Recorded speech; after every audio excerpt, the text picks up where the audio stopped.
to get your property management company to put equity in the deal.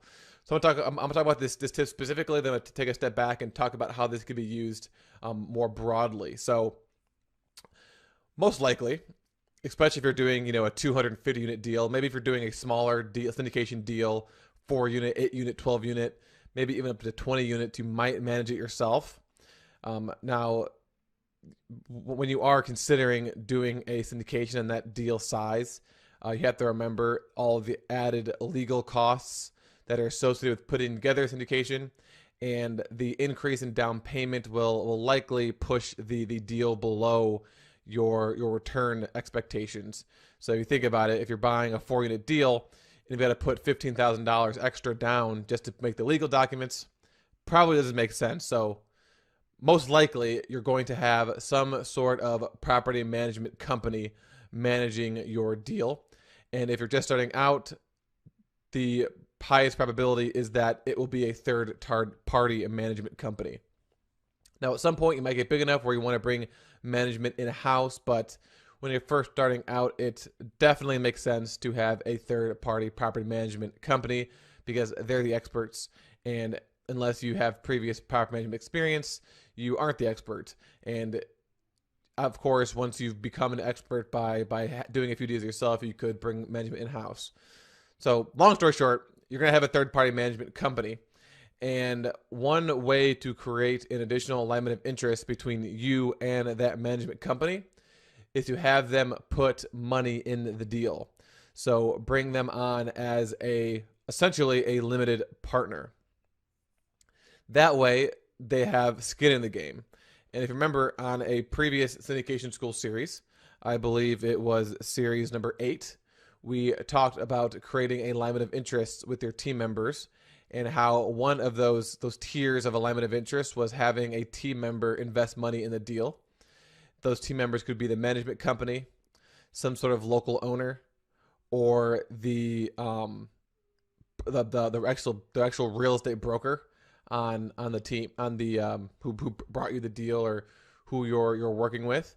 And in that case, since they have their own money in the deal, then they want the deal to be more successful than if they didn't, right? So from the property management perspective, of course, they get paid their ongoing management fee, which means they want to make sure they're maximizing income because their fee is based off of the money that's brought in.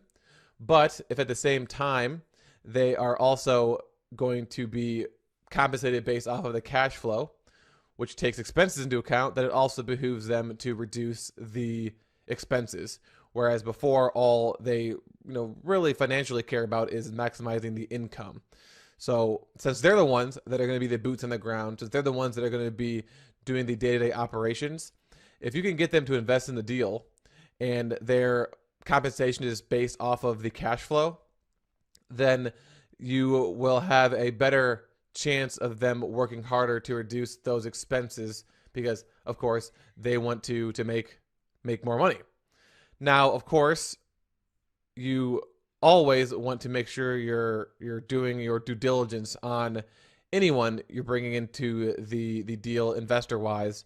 And you also want to do due diligence on any team members you bring on, like the property management company. For more details on questions to ask the property management company before hiring them just to manage a property in general, you can check out Syndication School Series number 8. Something else that you could do as well is rather than just give the management company a stake in the LP, you could also negotiate a reduction in fees.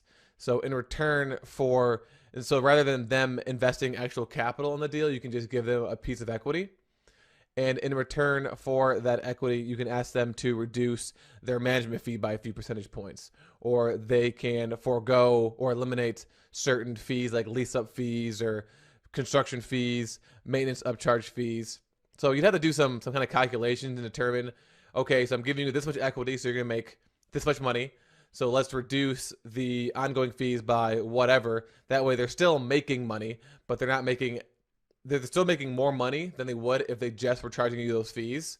but you're able to reduce the ongoing fees, which helps you increase the net operating income, which in turn helps you increase the value of the property.